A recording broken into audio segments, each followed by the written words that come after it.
Саламатсыздарбы, урматтуу тайпанын катышуучулары, урматтуу Кара Кол шаарынын тургундары. Эми баарыңыздарды сабырдуулукка чакырам. Эң биринчиден бул маселе сууну биз плановый отключение жасап, очистка кылып, ремонт жасап атабыз. Туура түшүнүңүздөр. Анан система водоснабжения города, она не как бутылка, ее там за 2 минуты не набрать дегендейчи, за полминуты не набрать. Мисалы үчүн биз полный чүрүп алып тазаладык, ал кайра толуп, набираться этип, напорлор тээп чыккычакта бир далай убакыт экен. Кечирим сурайбыз. Бирок алдын ала маалымат бергенбиз.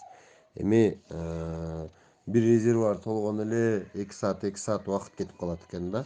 Ошон үчүн туура түшүнүү менен кабыл алыңарды өтүнөм.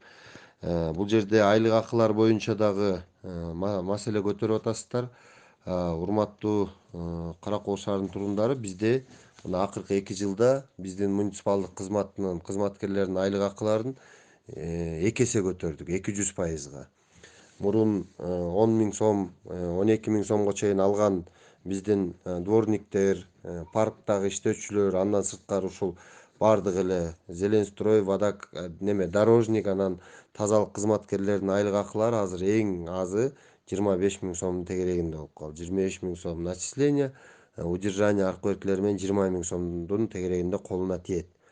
Бул биздин жергиликтүү бюджеттин өсүшүнө байланыштуу урматтуу депутаттарыбыздын чечими менен болду. Водоканалдын гана бүгүнкү күндө айлык акыларын көтөрө албай атабыз, бирок бул туура түшүнсөңүздөр, бул тарифке байланыштуу.